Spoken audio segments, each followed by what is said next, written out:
Okay, folks, thanks for joining us here at Johnstown's Finest. And today we are honoring our Johnstown hometown heroes. And there's no better way to start than with our 911 dispatcher.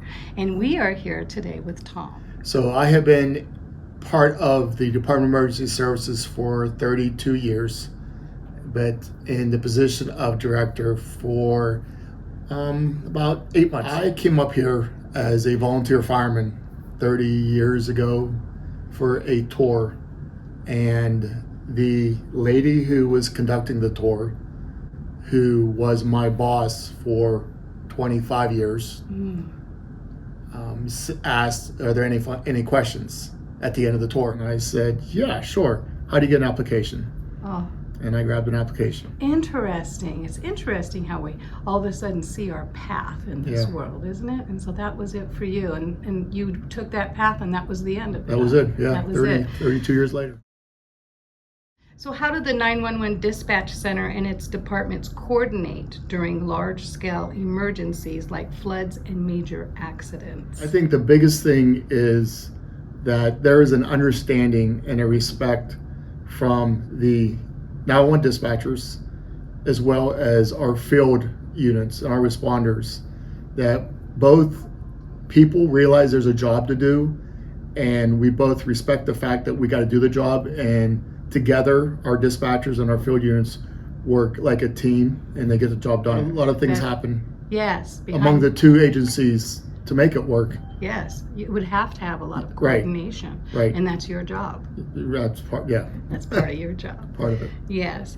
And what systems are currently in place to ensure dispatchers have the tools that they need for a quick response? Anytime someone calls 911, our dispatchers use a computer system. It's called CAD, Computer Aided Dispatch. So within our CAD servers or database, we have every address in Cameron County built. We have every landmark, locations, ball fields, highways, business names, streets, you name it, we have it built. So when someone calls 911 from anywhere in Cameron County, we have the ability to find that address. We can't send help if we don't have an address. So all of our technology that we have, the dispatchers have in front of them, able to obtain those addresses and locations, get an address in the computer, and once it's in the computer, then we have, we call them our protocols. So whether it's police related, fire, or medical related, all of our dispatchers ask questions to obtain the best information about the scene, what's going on, and knowing which way to go. To send. Well, that's another part, completely different part. So once we know what the nature is or what the problem is, then our CAD is already pre-built or preloaded with alarm responses. It knows what police department covers that address. I see. It knows what ambulance. It knows how many fire trucks to send. It's pretty quick. Within seconds. On a very serious incident, we hope to have notifications within 60 seconds. What are the dispatchers trained to handle high-stress situations? I mean, do you have training or for their mental health sort of? The way I look at it, I believe it starts from the very beginning when we start testing people. Yeah. Our testing process is unique. We put them through the ringer, I like to think. What does that look like? There are three separate steps they do. So first they complete an online testing that's related to 911 dispatcher skills we're looking for, such as, are you able to multitask? The next thing, they come in for a written test.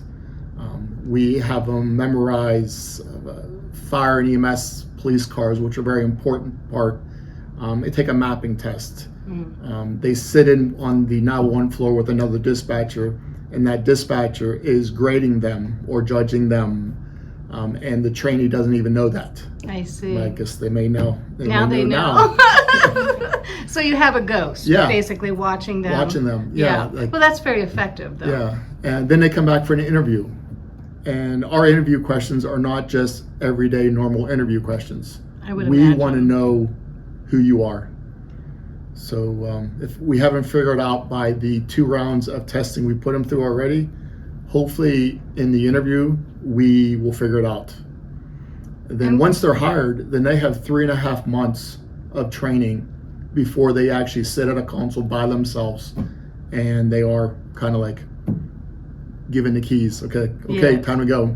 So it's pretty extensive. Very extensive. Yes, as it should. What do you wish more people understood about the operations of 911? I want to make sure people realize that when they call 911, 99% of the time there's 2 dispatchers involved or handling your emergency. The person they're talking to on the phone is not the same person that's talking to the fire truck, ambulance, or police, whatever they're calling for. There's more than one person. So a lot of times people will say, stop asking me these stupid questions or just dispatch, just send me help, which I understand why they're saying that. They want help now, and they deserve help now, and they're getting help now. They just may not realize it because someone else is doing that. I see. And the other part is the protocol questions that we ask. One of the nice things is, I believe, is when you're to be hired here, you don't have to have background in police, fire, or medical. We actually prefer you don't, because we can train you, and through the use of our protocols, no matter when you call, no matter what dispatcher you talk to, you're going to get asked the same questions. You're going to get provided the same instructions every single time. And those questions we're asking, it's not just for us to be nosy, but those questions we're asking is then relayed to the responders so they have a clear understanding, get a clear picture provided to them before they arrive on scene.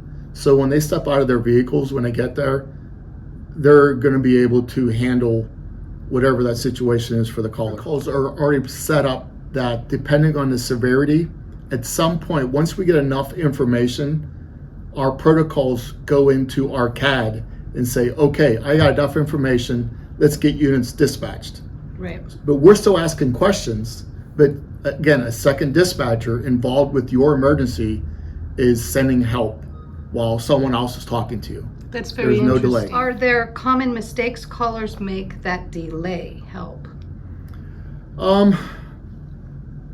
I think the biggest thing is, again, just understanding that we are going through a very thorough process to get them help as quick as they can.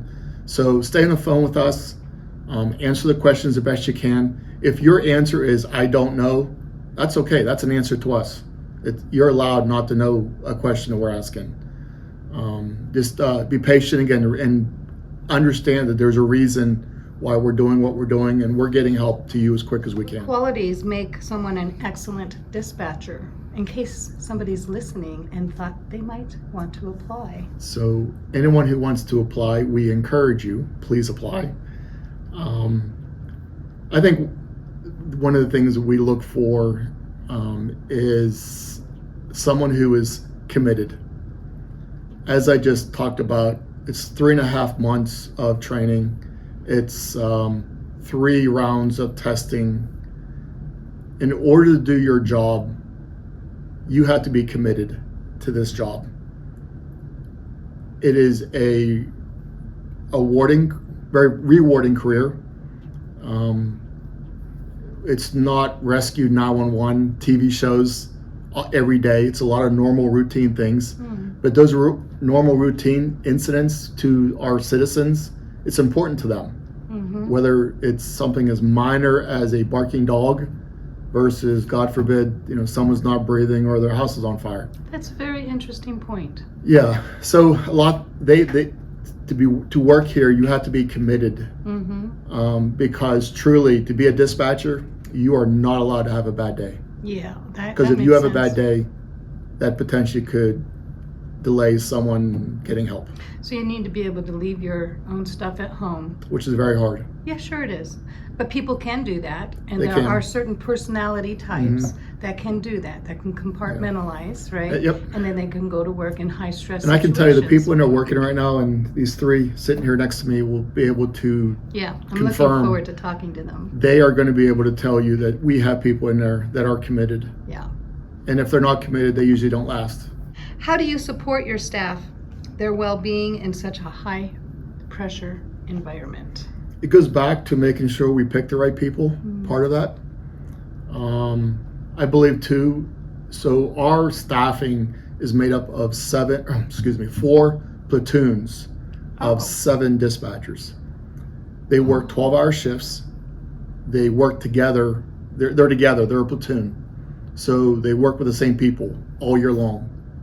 So you have 7 platoons. Four platoons 4 platoons. of 7 dispatchers Oh. and 1 supervisor. And they all okay. work together. I see. That's a lot. It is. Yeah. That's a And lot of personalities. It is. Yeah. Type A personalities. Yes. To boot. Yes. Right. They're like a family now, brothers and sisters. Yes, They yes. fight, scratch, scream. But when it comes down to it, Yes. don't talk bad about someone else on their shift, Yeah. because they're gonna. Yes. you know, I get that. they're gonna protect them. Yeah. But I think that cohesion that the dispatchers, our platoons have, I think that alone, togetherness, they help with someone else who has a bad day or a bad call or a bad incident. I also realize that our shift supervisors we have 4 of them. They are absolutely the best of the best. That's why they're in the position. They were all dispatchers. They all came up through the ranks. So they know what their dispatchers are going through. They're there to help them if they need to. They know when to walk over to them, unplug them, pull their seat out and say, you need to go outside, go take a break. They know when to do it, when not to do it. I think our administrative staff we have out here in the offices, there are 4 of us. We were all dispatchers. We were all supervisors. And now we're all out in administrative positions. We all been there. Right. I like to think, and I know that we have not forgot where we came from. All that put together helps when there's something going on or something needs done or addressed with someone who had a bad incident, bad call.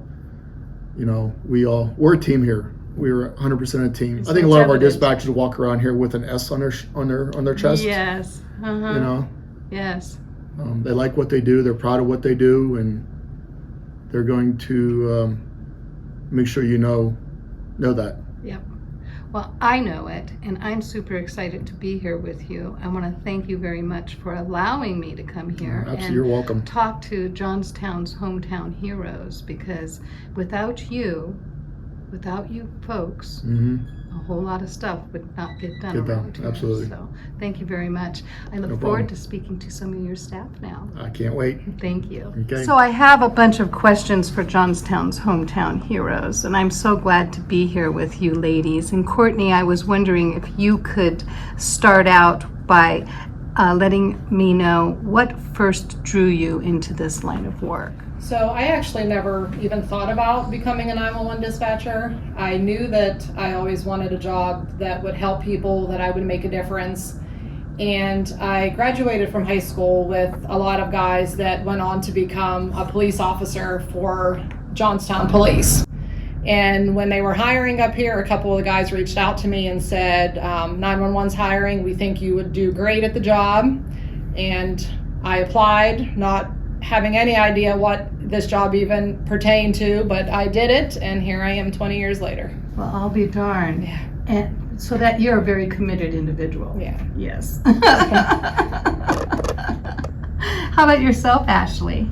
I was in the volunteer fire service before starting here as well, and I just knew I always wanted to stick with emergency services, so I gave it a try, and now I don't want to leave. What did you do before that? Just kind of curiosity. Volunteer fire since I was Volunteer 14. fire, so you started with volunteer fire, 14 years old, and then 3 years ago you decided to become a 911 dispatcher. A lovely Emma here, and Emma, just so you folks know, has pulled a shift already. She's interviewing with us right now, and then she's going to be going home to take a nap per Mama Brooke, and then she's coming back to do another 12 people. So you want to talk about commitment, right? Thank you, Emma, for So I'm being. hitting the answer button is when you realize like this is serious. Yeah. It's not, you're not in training anymore. This is a real person that needs real help. So What's something the public might not realize about what happens on the end of your call? So let's just say you had a call and the call is done. What happens after that? You just go on to the next call?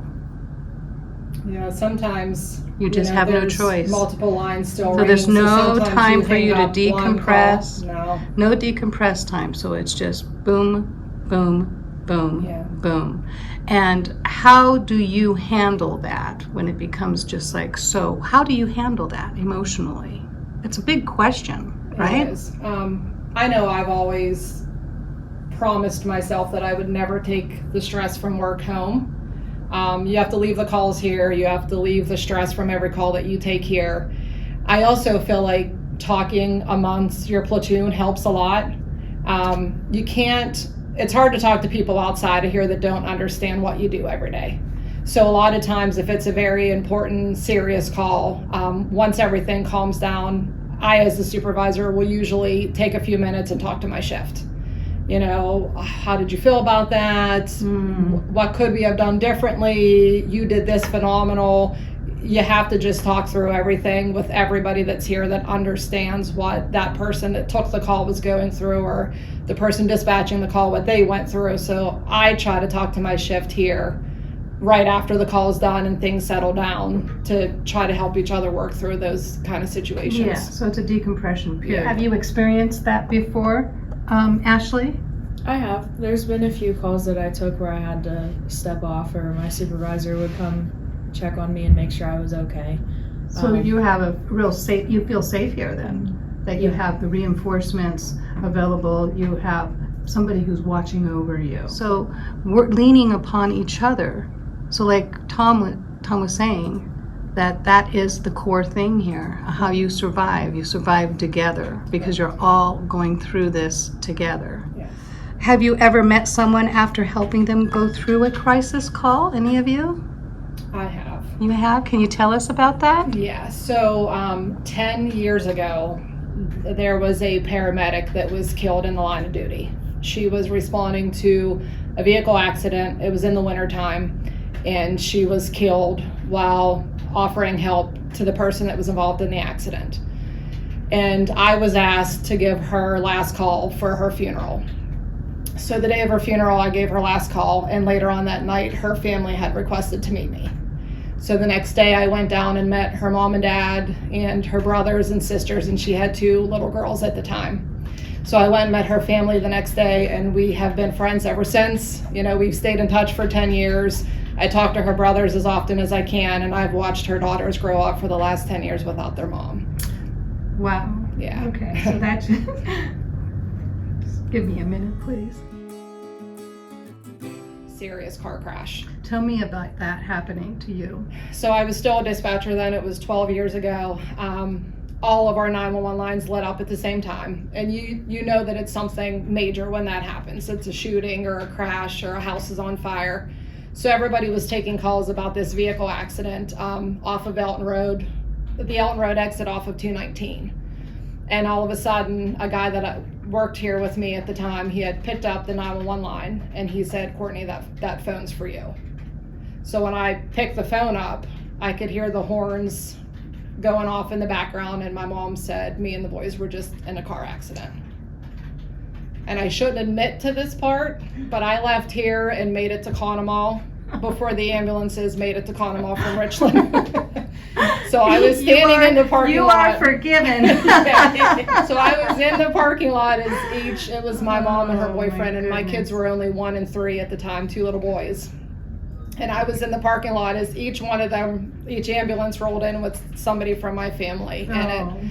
And I thank God for the paramedics at East Hills Ambulance every day, because when the ambulance pulled in with my 2 boys in it, and the doors open. The one paramedic was sitting there with my 3-year-old, and they were watching SpongeBob on his phone. He was playing SpongeBob videos for him on his phone to get him to calm down. Oh man. Now my 1-year-old was wrapped like a mummy in the car seat because he was so young and couldn't talk and tell if anything hurt. But I remember those ambulance doors open and Wow. my family being in there. But I was here when that call came in.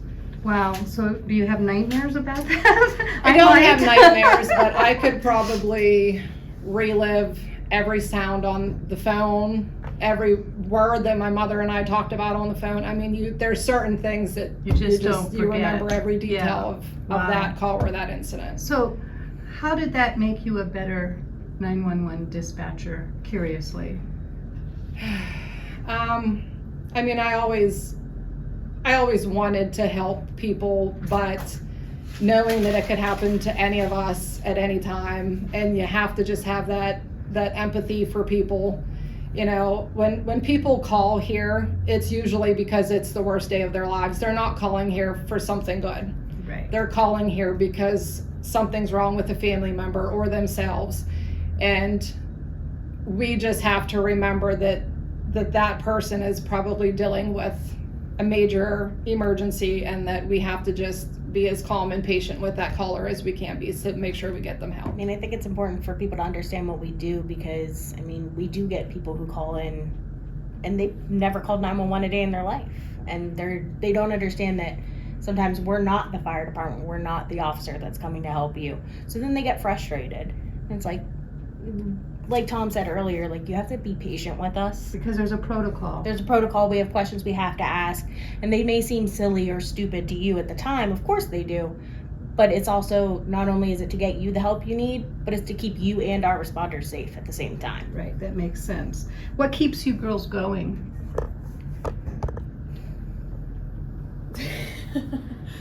I would say my family is first and foremost, because my boys now are 15 and 13. You know, they think it's cool that mom works at 911, you know, and every time they tell their friends are always like, oh, have you ever taken this kind of call? Have you ever heard this? So I think for me, it's my family that keeps me going. Also my platoon. You know, I have been with my platoon now for 6-7 years. We all work very well together.